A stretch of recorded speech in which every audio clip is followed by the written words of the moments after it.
Bonjour à toutes et à tous et bienvenue à cette nouvelle édition de Midi au Caire. Et on commence justement avec l'examen des relations parlementaires entre l'Égypte et la Russie, puisqu'une délégation de la Chambre égyptienne des députés a examiné à Moscou la promotion des relations bilatérales, notamment parlementaires, la coopération stratégique et le rétablissement de la sécurité et de la stabilité au Moyen-Orient. La délégation de la Commission parlementaire pour les affaires étrangères en visite justement a rencontré un nombre de responsables, entre autres Yass Imakhanov, vice-président du Conseil fédéral russe. C'est ce qu'a indiqué vendredi un communiqué diffusé par la Commission.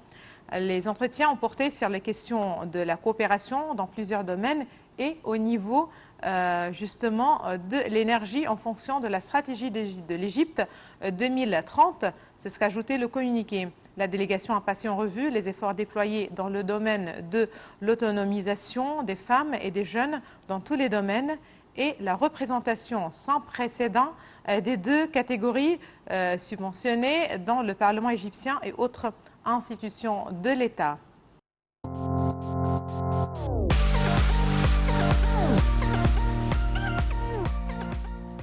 Dans le cadre de la 74e session de l'Assemblée générale de l'ONU, le chef de l'État, le président Abdel Fattah el-Sisi, s'entretient avec des leaders arabes et africains et des responsables internationaux. En fait, le président Sisi a rencontré les leaders arabes et africains et des responsables internationaux en marge des travaux de l'Assemblée générale de l'ONU à New York. La deuxième édition du sommet tripartite Égypte, Jordanie, Irak a pris également part durant afin de suivre les accords conclus au cours de la première édition, renforcer le niveau de coordination entre les trois pays et profiter du potentiel qu'offrent leurs liaisons géographiques et l'intégrité de leurs intérêts stratégiques et économiques. Tout de suite, je vous propose plus de détails dans ce commentaire signé Marwa Arafa et Ayachel. Le président Abdel Fattah el-Sisi a rencontré les leaders arabes et africains et des responsables internationaux en marge des travaux de l'Assemblée générale de l'ONU à New York. La deuxième édition du sommet tripartite Égypte, Jordanie, Irak a pris également part afin de suivre les accords conclus durant la première édition, renforcer le niveau de coordination entre les trois pays et profiter du potentiel qu'offrent leurs liaisons géographiques et l'intégrité de leurs intérêts stratégiques et économiques. Le porte-parole de la présidence, Bassem Rodzi, a indiqué que le chef de l'État échangerait avec ses interlocuteurs les points de vue et les visions sur les derniers développements régionaux et les moyens de résoudre les crises des pays arabes, notamment la cause palestinienne, étant la question centrale de tous les Arabes, outre la situation en Syrie, la Libye et au Yémen. Sur les volets des relations égypto-américaines, une réunion élargie est prévue entre M. Sisi et les membres de la Chambre américaine de commerce en présence des présidents des méga-entreprises. Également en marge des cérémonies célébrant l'action climatique au centre de l'Université de New York, en marge des réunions de l'Assemblée générale de l'ONU, la ministre de l'Environnement, Yasmine Fouad, a jugé impératif de trouver des solutions innovantes et urgentes pour faire face aux effets des changements climatiques, réitérant l'importance de donner l'occasion aux jeunes et leurs projets émergents en la matière en vue de réduire leurs effets et s'y adapter. La ministre a présenté la vision de l'Égypte sur l'importance d'unifier les efforts mondiaux et internationaux pour faire face au changement climatique.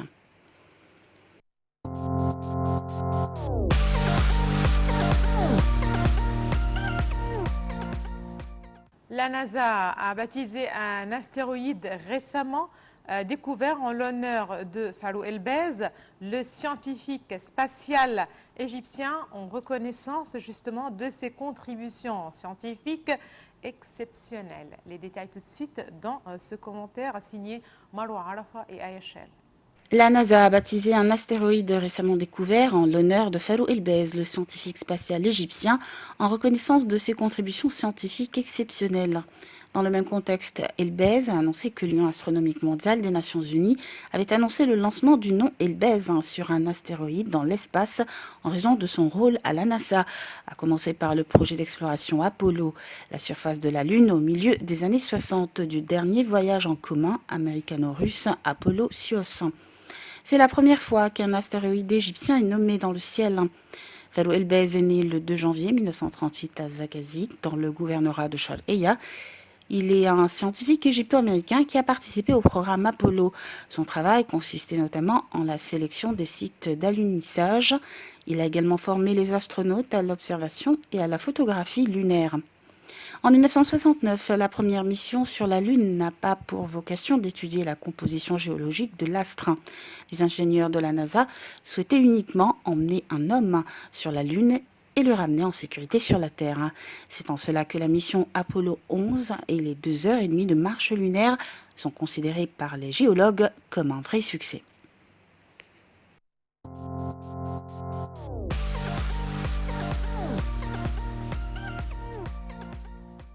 Le ministre de l'Agriculture, Ezzedine Abousteit, s'est entretenu avec le nouvel ambassadeur d'Égypte au sud du Soudan, Mohamed Mansour, des domaines de la coopération bilatérale au niveau agricole. Les deux bords ont examiné les procédures de la mise en place d'une exploitation agricole égyptienne au Soudan du Sud et des possibilités, enfin, des cultures de plein champ, maraîchères et fourragères.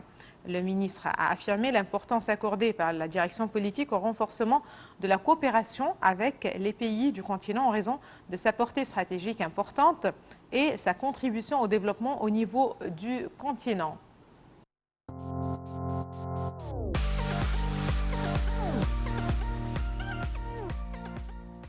Le Premier ministre Dr Moustapha Madbouli a déclaré que les directives présidentielles avaient exigé qu'un plan soit établi en urgence en vue de protéger les lacs justement des empiètements, des travaux de remblaiement et des polluants. Le chef du gouvernement a fait cette déclaration lors d'une réunion sur le suivi du développement du lac Mariout, l'un des plus importants lacs du pays et la seule source de survie d'environ 10 000 pêcheurs. Monsieur Madbouli s'est informé des propositions avancées justement sur les travaux de développement du lac, notamment ceux qui visent à éliminer les polluants.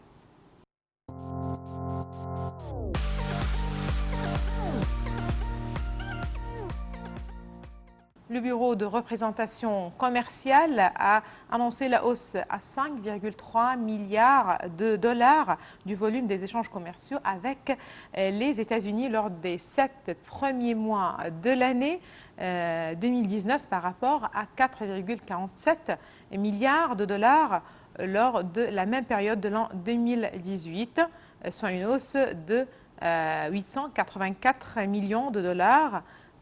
Occasionnant justement ainsi la baisse de 8,7% du déficit de la balance commerciale entre les deux pays. Dans un communiqué, le bureau précise que les exportations égyptiennes vers les États-Unis ont augmenté de 37,5% lors de la période janvier-juillet 2019, enregistrant 1,9 milliard de dollars contre 1,37 milliard lors de la même période de 2018. Selon le communiqué, les exportations égyptiennes non pétrolières se sont élevées de 31,7%, atteignant 1,22 milliard de dollars contre 933,2 millions en 2018, alors que celles pétrolières ont augmenté à 662,9 millions de dollars.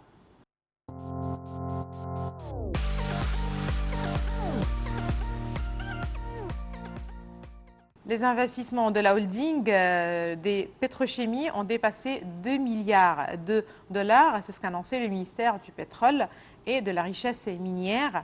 Lors de la réunion de l'Assemblée générale de la holding égyptienne des pétrochimies, le ministre du Pétrole et la Richesse minière, M. Tarek El Molla, a souligné le rôle important des projets exécutés par la compagnie des pétrochimies pour soutenir l'économie nationale et réaliser les objectifs du secteur du pétrole. Pour sa part, le président de la holding, Saïd Helel, a affirmé que la compagnie, depuis sa création en 2002, avait contribué à la relance de l'industrie des pétrochimies et la hausse de la production des matières pétrochimiques de 600 tonnes pour atteindre plus de 4 millions de tonnes par an.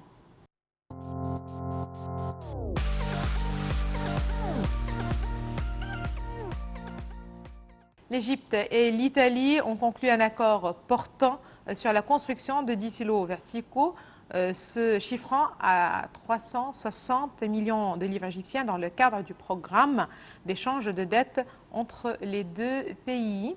La ministre de la Coopération internationale, Dr Sahar Nasr, a signé cet accord avec l'ambassadeur italien au Caire, Gianpaolo Cantini.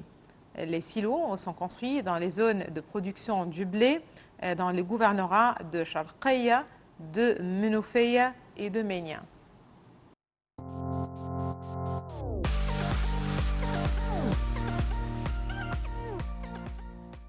La production de gaz naturel égyptien a augmenté ces 2 dernières années pour enregistrer son plus haut niveau, justement en septembre. C'est ce qu'a dit Tar El Molla, ministre du pétrole et de la richesse minière, qui présidait l'Assemblée générale de la compagnie holding gazière égyptienne pour approuver les résultats de l'exercice financier 2018-2019. L'industrie gazière connaît des changements positifs gigantesques ces 2 dernières années, poursuit le ministre, ajoutant que le soutien permanent du président Abdel Fattah el-Sisi au secteur pétrolier et au projet gazier a permis d'atteindre des résultats remarquables et stimuler les entreprises mondiales pour qu'elles finalisent vite leurs projets et continuent à investir davantage.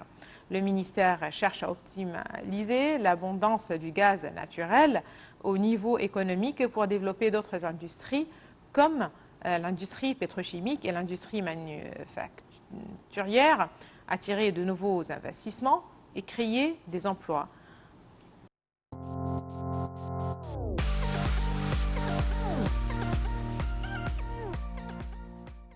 Le ministre des Finances Mohamed Maït et le ministre du Commerce et de l'Industrie Amr Nassar ont signé un accord avec la compagnie Sumitomo Égypte pour rembourser justement les sommes dues à l'entreprise auprès du Fonds pour le développement des exportations.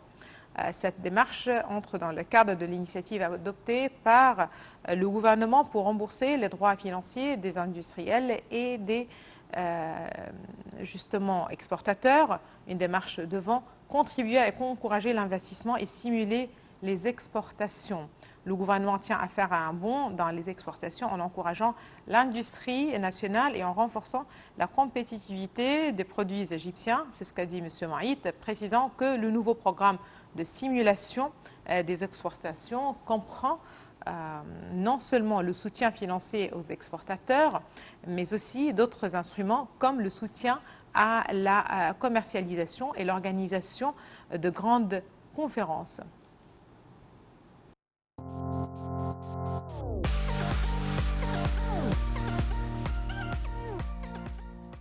Le ministre du secteur public et des affaires, Hicham Tawfi, a passé en revue le plan de développement du secteur de la filature et du tissage dans les sociétés relevant du ministère. Lors d'une réunion organisée par l'Association des hommes d'affaires d'Alexandrie, il a également fait état de la formation d'un comité interministériel regroupant les ministres de l'Agriculture, du Commerce et de l'Industrie et du secteur public des affaires pour développer la culture et le commerce du coton. Le plan comprend le développement des industries textiles par l'usage des équipements les plus avancés et le choix de 3 sociétés comme centre de fabrication. M. Tawfi a ajouté que des fonds d'environ 700 millions de livres égyptiennes ont été affectés à la formation des travailleurs.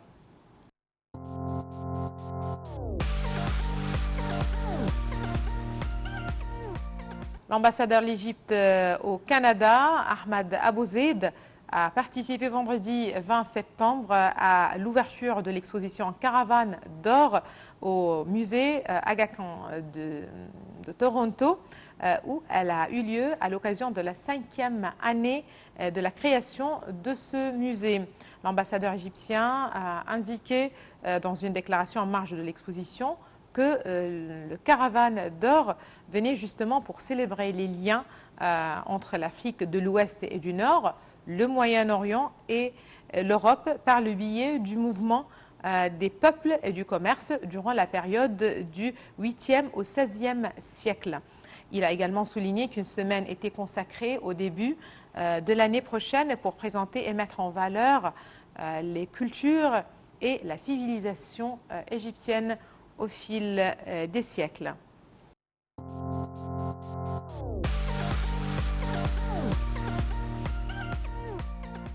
Le vice-gouverneur de Luxor, Mohamed Abdelkader Khairi, a tenu jeudi une réunion pour discuter des préparatifs du gouvernorat afin de célébrer la Journée mondiale du tourisme le vendredi. Le directeur du département de développement touristique, Hassan Gilaini, a indiqué que la célébration de la Journée mondiale du tourisme à Luxor comprendrait des spectacles artistiques, touristiques et culturels au temple d'Al-Karnak et à la place Sidi Aboul Haggeg. Nombre de cadres exécutifs de sécurité populaire ainsi que des responsables du tourisme, d'antiquité et de la culture, de la jeunesse et des sports, de l'éducation prendront part à la cérémonie sous les auspices du gouverneur de Luxor, Mustafa Alham.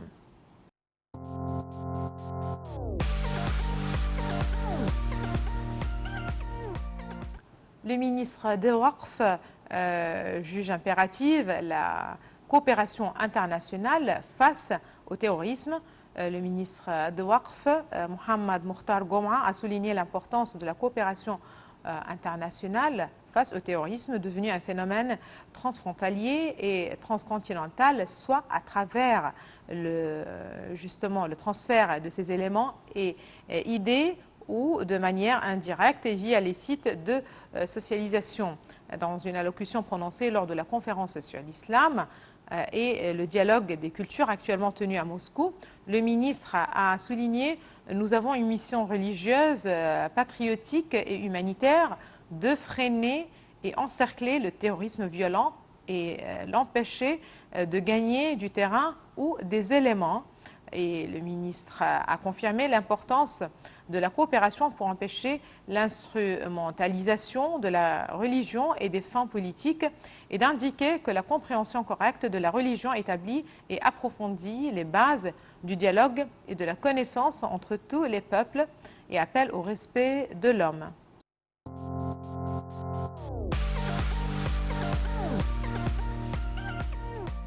L'Égypte a enregistré la 4e performance mondiale sur l'indice de la compétitivité des voyages et du tourisme selon le rapport du Forum économique mondial WEF, World Economic Forum. Le secteur du tourisme égyptien a gagné 9 places pour se classer au 65e rang mondial et l'indice de compétitivité des voyages et du tourisme. L'Égypte a également progressé de la 60e à la 5e place dans la stratégie de promotion et de marketing du tourisme. Selon le rapport, l'Égypte a occupé la première place dans la région du Moyen-Orient et de l'Afrique du Nord en matière justement de durabilité environnementale, de ressources culturelles et de voyages des hommes d'affaires. Le gouvernement égyptien donne la priorité au secteur du tourisme selon ce rapport. Le rapport souligne aussi que l'Égypte est un pays leader dans le domaine du tourisme culturel, où elle a occupé le 22e rang mondial et abrite les monuments les plus célèbres dans le monde.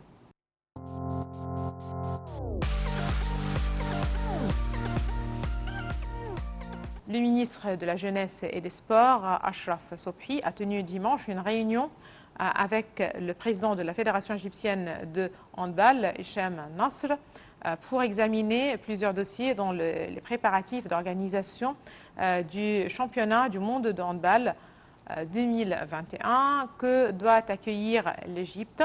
Au cours de la réunion, il a été convenu de tenir une réunion élargie dans les jours à venir pour discuter du budget proposé pour le championnat du monde de handball 2021 et les préparatifs d'organisation d'une conférence de presse pour annoncer l'accueil du championnat.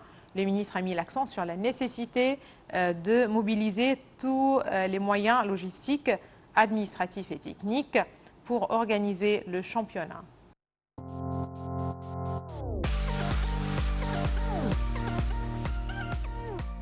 Eh bien, madame, monsieur, c'était tout pour cette édition de Midi au Caire. Merci de l'avoir suivi. Extension de programme sur Canal International.